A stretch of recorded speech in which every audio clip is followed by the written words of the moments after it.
Good afternoon, everybody. Thank you for taking the time to join this webinar about moving on from graduate membership.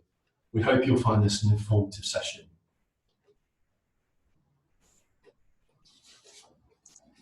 Should you have any questions as we go through the presentation, please use the Q&A function to submit them.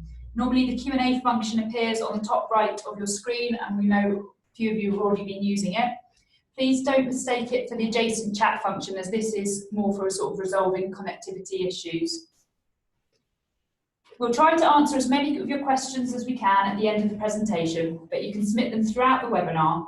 If we can't get to all of the questions in this session, we'll address them outside of the webinar on the graduate grade closure area of the My CIEEM pages. If you know anyone that would also be interested in the specific content of this webinar and who has not been able to attend this live session, please just let them know that we'll be making a recording of it available via the website.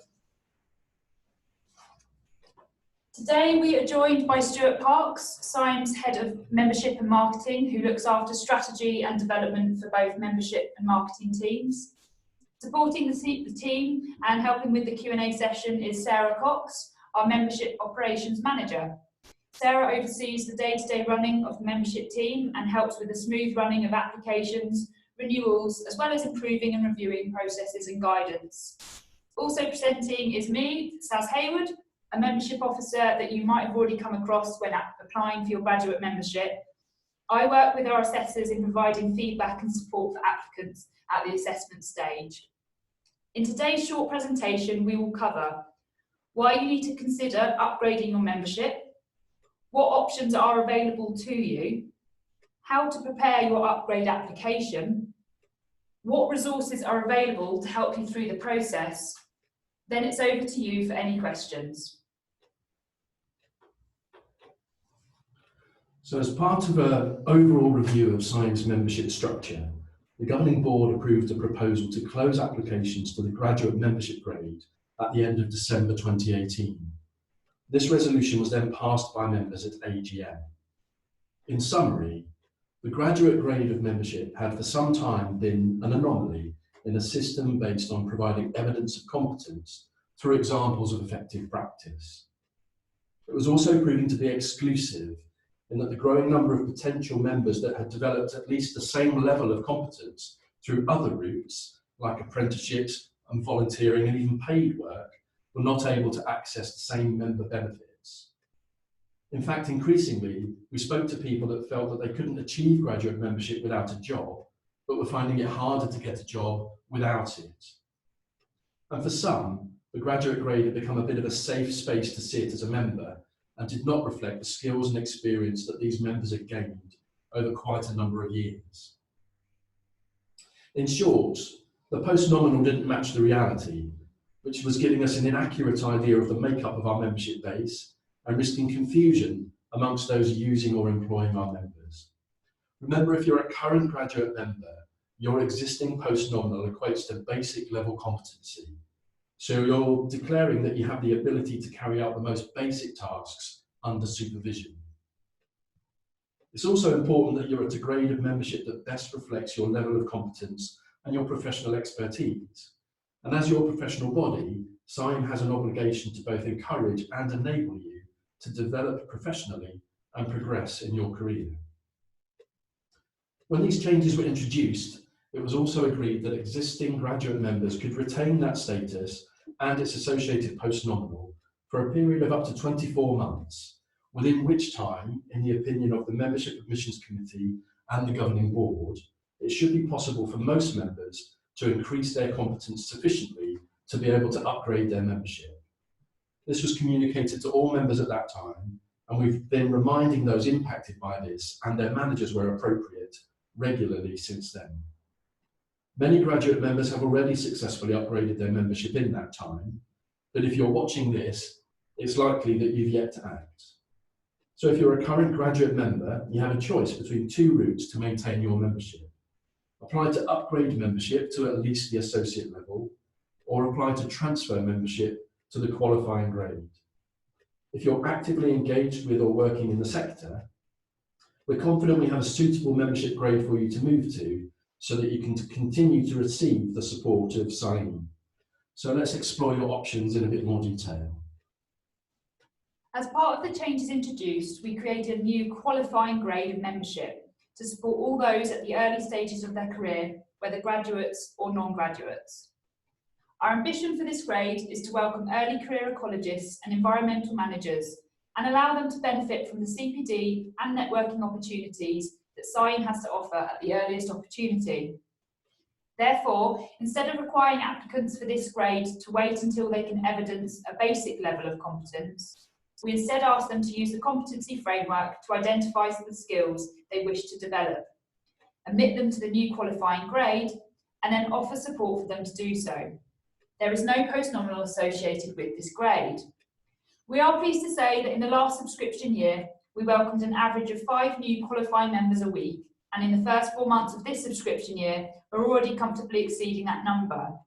So if you genuinely think that this grade best reflects where you are in your professional journey, and you can apply, then you can apply to transfer to this grade.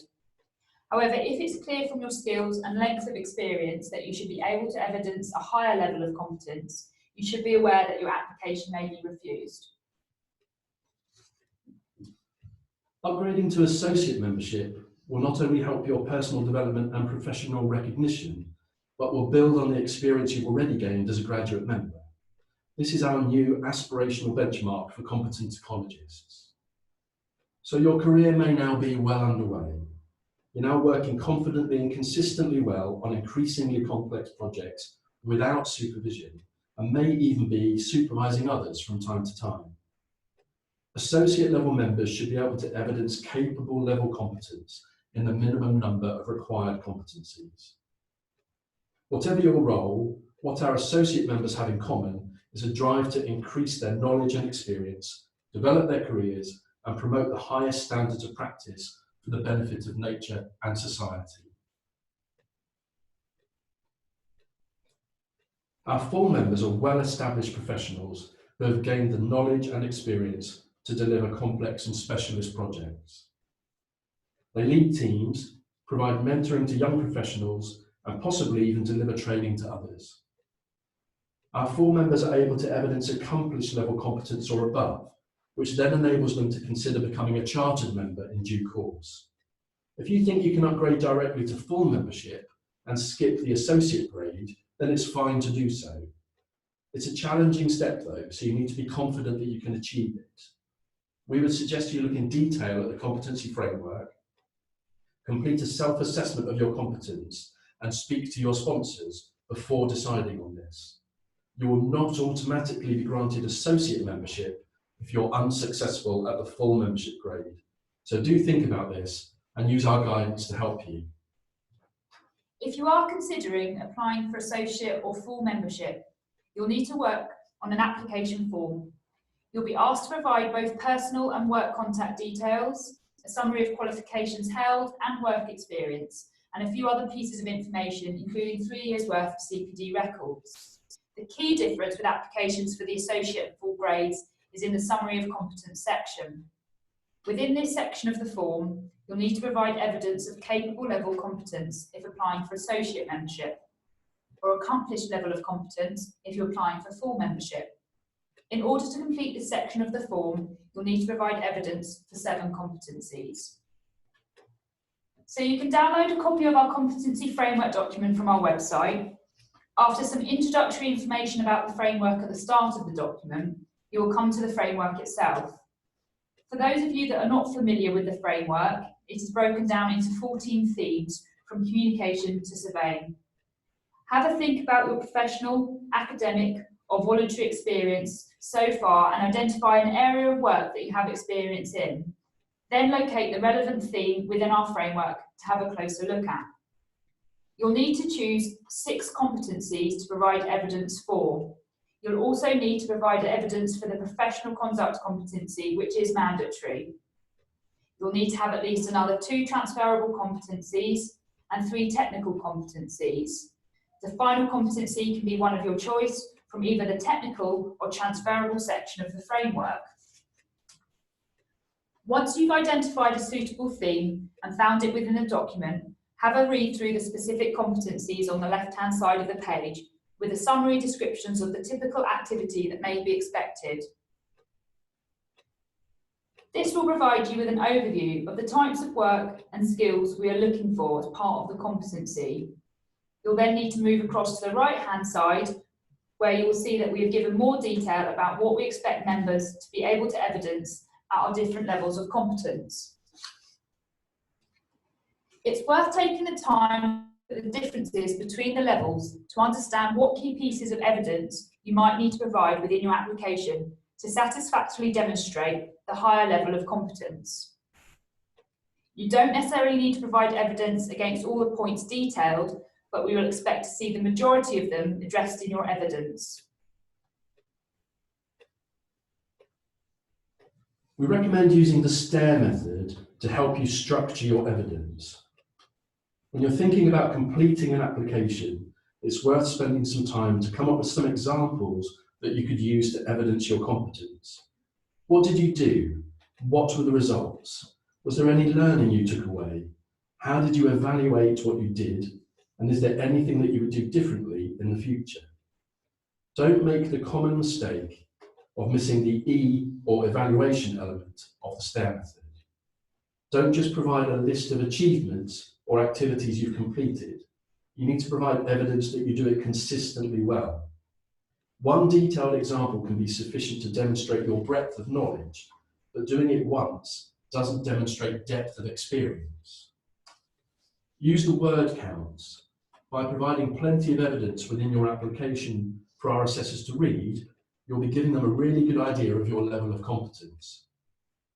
Make sure you get across your breadth and depth of knowledge and provide some examples of when you've put this into practice. Refer back to the Competency Framework. Does your evidence cover the majority of the descriptors at the level you're applying for? The descriptors will give you an idea of the sort of evidence the assessors are expecting to see in your application. Make sure you clearly demonstrate your knowledge and ability.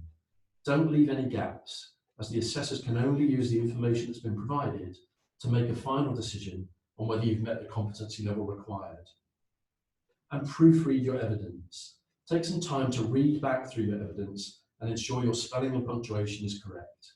The assessors will consider your entire application when making their final decision. Sponsors play a critical role in upholding the integrity of the standards of membership. Use your sponsors, line managers and colleagues to discuss potential examples and help you think about how best to demonstrate your competence. For associate and full applications, you'll need 2 sponsors who must confirm that the information contained in your application form about your competence and professionalism is correct. To do this, they must have sufficient knowledge of the quality of your practice as a professional.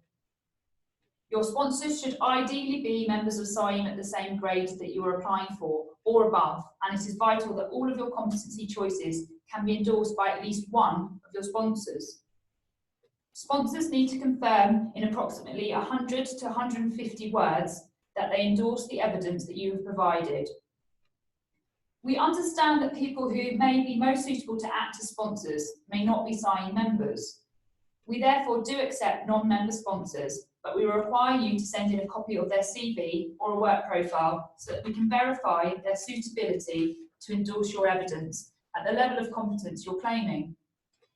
They should be suitably qualified and experienced and ideally be of an equivalent level of membership to the one you're applying for with another professional body. We do have a guidance document for sponsors available on our website, which we recommend you send to the people you're considering approaching to read through before they agree to act as your sponsor. Choosing people who know your work well and can support the evidence in your application will help to strengthen your submission. Once you've emailed us your application, you will receive confirmation of receipt by email and the membership team will begin to process it.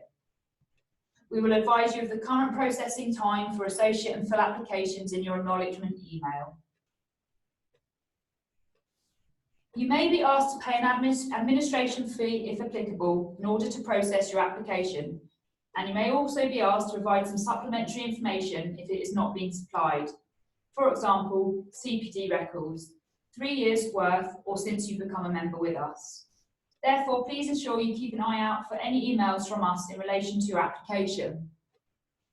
Your completed application will be allocated to a set of assessors for review. All of our assessors are volunteers, and like many of you, are ecologists working out in the field and are under seasonal pressures at work. So your application won't necessarily be sent out for assessment straight away, but at this time of year, we'd say the sooner the better. You'll be kept updated throughout the process once your application is under review.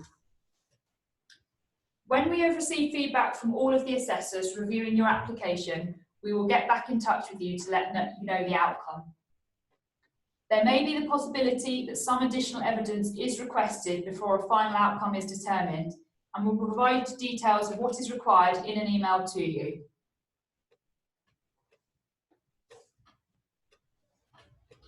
We've worked hard to provide as many useful resources for you as we can, and we'd encourage you to make use of these. For more information about today's webinar, visit the graduate grade closure pages of the My CIEEM area of the website. Also here, you can find copies of the In Practice articles called Myth-Busting the Membership Application Process, and in particular, Evidencing Your Competence Effectively, which gives top tips from membership assessors about how to improve your application. There's also comprehensive guidance documents for yourself and your sponsors. We've also recently launched an online mentoring platform, so do consider registering as a mentee and looking for support from fellow members that have been through the process. And we're about to launch an online tool to help you self-assess against the requirements of the Competency Framework through a series of yes/no questions. Keep an eye on e-news and social media to be the first to know when this is available.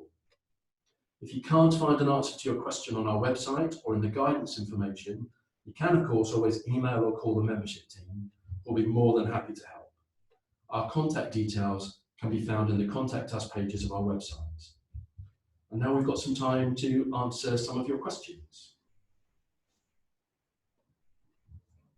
Great, so there's been quite a few questions coming through about sponsors. So if I can ask Saz to potentially answer a couple of these. Yep. One we've had is regarding a second sponsor, do they have to endorse all 7 of the competencies? So it's absolutely fine for you to actually have not all of your competency statements endorsed by 2 sponsors. So that means you complete your application and you still use 2 sponsors. So you have a first sponsor and a second sponsor.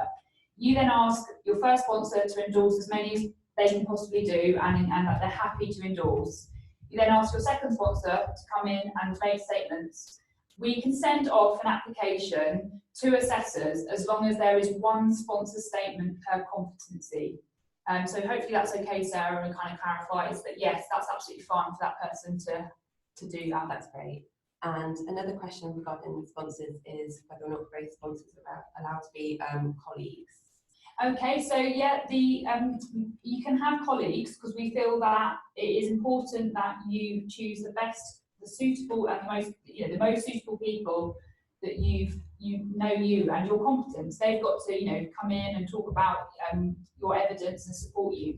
We don't want sponsors to make any additional information and examples. They're there to support what you've already written about. So you must demonstrate competence in your own statements. But if you've got a colleague and another colleague and they're within the same company, within the same team, then we would ask that you do use the best sponsors that you can do. If the assessors have questions about sponsors or kind of think that they need a bit more additional information about a sponsor, then they can come back to us and ask. But yeah, you can submit an application if you've got 2 sponsors at the same company. That's great. Some questions coming in around the timing of when best to submit applications and when the deadline is by which people have to take actions. Could you provide some? Yes, thank you for the question. So when the governing board made that decision, it was determined that it would be 2 years from that point to December 2018. So people have got, in theory, until December of this year to go through this process. But of course, they need to do so successfully by that time.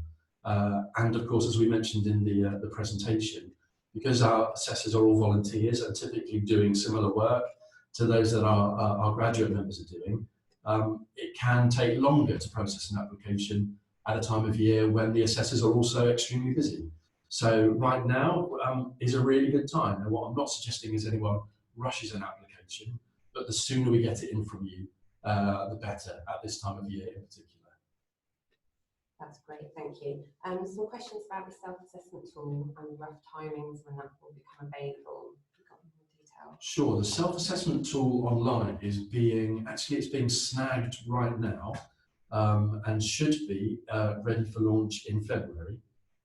So it's a straightforward tool. It's got all of the competencies within it. You answer a series of yes or no questions for each competency to test out which level of competence you think you're currently working at. So I would say, as we mentioned, look out on e-news and social media, and as soon as it's available, it will be trumpeted, I'm sure, through our usual channels. But it's certainly something that will allow you to pick either one competency or all 40. You can just work through as many as you feel you need. It won't, of course, using it won't say you are at this level of competence, but it will give you a pretty good indication of where your current work and your current experience should have you lying within the framework. Great, thank you. Got a question from somebody who would like to know whether or not they have to provide 3 years worth of CPD if they haven't been working in ecology for 3 years, but they have been a member with us. So if you're going to go for associate and full membership, and you kind of got that sort of question, it might be a bit more bespoke, and you can just email the team. It's myself, Saz, Katie, and Sarah who can answer those sorts of queries. If you've become a member and you've not been necessarily in the sector for that time, and you may not be going for associate or full membership, for qualifying membership, we aren't actually that transfer to qualifying membership. We don't need to see CPD records for. We just want to know what you've been doing and how you've been interacting with the sector, whether that's on a voluntary basis, or it might be that you've not had as much professional experience, and that's fine to do that. That means we don't need those CPD records. But to go for associate and full, we are asking for 3 years, and the assessors do want to see 3 years. If you've got, I think, kind of individual different circumstances, might be a bit mitigating, just maybe speak to one of the team, because we can see what we can do to take your application forward. Is that right, Stu, you think? Yes, it certainly shouldn't be an obstacle to somebody looking to upgrade their membership, for sure. I mean, if you've not been doing it because you've not been in the sector, then it's impossible for you to supply. Although there could be some other types of CPD that could still be relevant, particularly to some of your transferable competencies that you could certainly list. So it doesn't have to just be sector specific that would apply very much to your technical competencies. So the reality is that it would just, of course, add a bit less weight in terms of the support to your application. But it shouldn't be an obstacle to submitting an application. But as Saz has suggested, in individual circumstances, I definitely recommend having a chat with us first so that we can agree something with you and make sure assessors are all aware of that agreement before we send your application out for assessment. Great, thank you. Some questions about the framework now. Someone's asked whether they can use 2 competencies from the same section of the framework. Yeah, that's absolutely fine to do that. We know that some people have a stronger area of interest, of competence around one area, and that's absolutely fine. So, for example, some of the surveying ones, it's like S1 to 4. You might be able to pick, 3 of your technical might come from just that theme, and that's fine to do so. It's just making sure you evidence one. Don't get confused between them, and make sure you're going to the specific requirements. So for S1, you're doing that. Looking at S2, not muddling the answers up amongst them. Just, you can pick more than one from the same theme, but just be very careful and clear as to how you demonstrate your evidence. Absolutely, and of course, making sure that you meet the required ratios of technical and transferable. That's right, yeah. But yes, it's perfectly acceptable to do that. Great, and someone's asked whether or not it's okay to be using different competencies if they're applying for associate or full membership, as opposed to what they use when they apply for graduate membership, and are the applications looked at sort of separately and individually? Yeah, that makes sense. No, that's a good question. Thanks for that. We basically, assessors will review your application. They will know that you're a current member, but that's all they'll know. They just look at the application that you sent in at that time. That means that you don't have to make any reference to competencies that you did when you came in as a graduate member.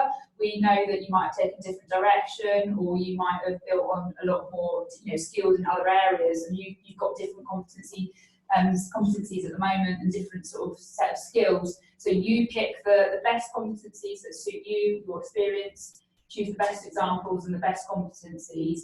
The assessors will not see anything referring to old applications or previous applications. All they know is that you are a current member of CIEEM, and that's all they'll know. Absolutely, yeah. Your career progresses and the projects that you work on might differ. So the best examples to evidence the level of competence you're currently claiming are certainly the ones that you should choose. And likewise, if you were then to go from associate to full or apply for chartership from full, we would readily anticipate that your competency choices will have changed as your career has evolved. So absolutely fine. And there might be other people out there who might actually have not changed, and they can use the same graduate competencies that they might have used previously, and it might be they get to go for associate membership with those competencies, and they continue to develop those same competencies. That's absolutely fine to do so, and assessors they review it at that specific time when they look at your application. Great. Another sponsor question that's come in. Is there any flexibility with allowing more than just 2 sponsors if someone's worked for sort of freelance or with lots of different teams and things? So it's just whether or not there's any flexibility to have more than the 2. Yeah, so we do allow that because we appreciate what the question is, and what Sarah said is that the different examples and backgrounds that you're going to be coming from. So you need a first sponsor, second sponsor, and if need be, using a third sponsor, we can allow. It might be best that you can just contact us again, just to say that that's what you're up to and that's what you're doing. But if you do it without contacting us, we just ask that you make it really clear as to who makes what statement. So the first sponsor, the second sponsor. If you use a third sponsor, they still need to sign a declaration, fill out their information about themselves. So you might have, sort of 5 competencies with the first sponsor and second sponsor, and a couple of other competencies you might need to use your second and a third sponsor. So in occasions we do allow it, and we appreciate, for sort of freelance subcontractor work, it might be the case that a third sponsor can be used. But again, contact the team if you're unsure. Yeah, absolutely. Just keep the dialogue open and just ask, just to make sure of it.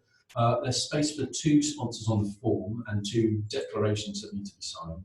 So all you need to do is perhaps copy one of those final pages, the sponsor declaration pages, fill that in for a third one and make it clear it's a third one. And then follow the usual requirements. If, for example, they're not a CIEEM member, supply that with the CV of that particular sponsor. And that's absolutely fine. We're trying to be as flexible and open as we can to facilitate your application. And when that application does come in, we can do an administrative check. So we're not assessors ourselves, so we don't necessarily look at the detail that you've put in the competency section, but we will be checking things like potentially meeting the minimum word count of 100 words per competency statement. So we look at that, and we will look at things like sponsors and check who they are, that they put the right information in. And if at that stage we're not sure, it's not clear, we will come back to you and we'll just say, before we take it off to assessors, can you make this a bit clearer for us? Great, thank you. There's a question about a bit more detail asked for about how the process to transfer over to qualifying will actually work, and will the original graduate application evidence suffice? So if we can just provide a bit more information about where to find the information in the application forms. Yeah, so our current the graduate to qualifying transfer form is currently only available in the My CIEEM area in the graduate grade closure area. So you need to find that form and have a look. That form will basically, once you have a look at it, you'll see that it will ask a couple of statements. It will ask about what you're up to at the moment, what you have been up to, how you've kind of engaged with these competencies. So you will pick 7 competencies, but only as a drop down. You won't be making statements about competence.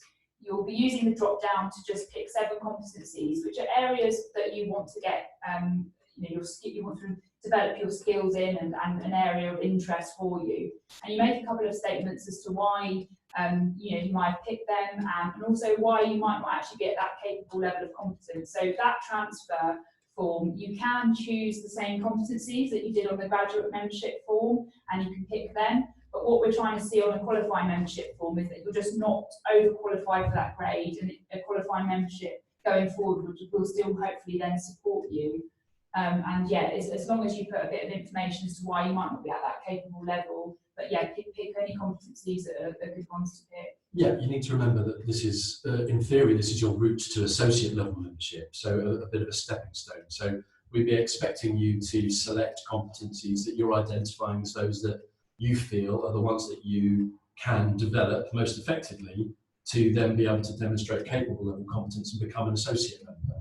So it's just giving us an indication of your direction of travel and the areas of work that you want to focus on in order to be able to get to associate level membership in the not too distant future. There's a question about sponsors again, about how long they have to have been an associate or a full member before they can act as a sponsor for you. They don't have an actual time frame as such for actually being an associate or full member, but we just want you to be picking people that maybe have known you, maybe up to about a year worth of knowing you. If that's not the case for some of you, then they don't actually necessarily have to be an associate full member for a certain required amount of time. No, they need to have known you and your work for long enough to be able to credibly endorse the statements that you're making. But if they are signing members at the equivalent level or above of the grade that you're seeking, then in theory they should have been assessed as being at the appropriate level of competence to be able to credibly endorse those statements. So we don't expect them to have been an associate member or a full member for a specific length of time, because they've already achieved the standard that makes their endorsement stand up, if that makes sense. Great. Someone's asked whether having licenses, sort of class or mitigation licenses, is evidence enough for competency for competencies like species handling. I think that with some of the assessors and their feedback, and it's that bit about maybe using the STARE method in examples, you can say you've got a license, and that's obviously a big thing to have and to say about, and you can reference that in your kind of your qualifications sort of area of your application form for associate. So you can say you've got potentially, you've got a license, but just saying that you've got a license, it's not potentially enough for assessors to see competence and to see that what with that license in the sort of surveying, you're going to have to revert back to what the competency framework is asking for. It might be that with a license you've been able to go and do work that's been kind of been helped by having a license, and you've been able to do some work and show some examples and evidence in those competencies. But you're going to have to get across not just that you've maybe got a license or done an example, but it's how you've done it. What's that meant to you, and how you've got to get that across to assessors. Yeah, I'd say it's really important to when you have a look at the downloaded competency framework from the website. This page 5 is actually really quite an important one, which gives an overview of what the framework and our assessors are expecting to see at each level of competence, and very clearly demonstrates the difference between each level of competence. So if you're going for associate level membership, for example, the overall thing that they're looking for is that you can regularly and consistently demonstrate and follow good practice guidelines and standards, that you've got significant experience of putting the chosen activities that you're evidencing into practice without supervision, you're carrying out that activity to the required standard consistently well, and potentially in more complex situations, and also giving advice and guidance. So the fact you've got a license is brilliant, but it doesn't add that extra kind of colour and background to the level of competence that's being assessed at that time, or that you're claiming. So definitely add that detail into your application, but you still need to evidence that you're working consistently and confidently well to the required level of competence. That's great.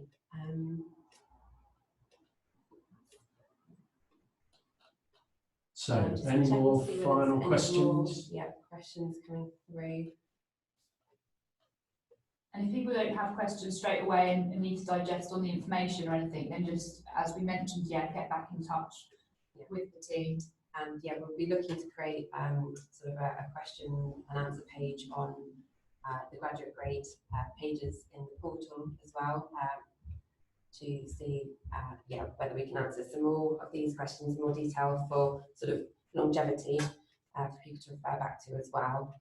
Okay, so I mean, it does look like hopefully we've covered most of the topics you've raised.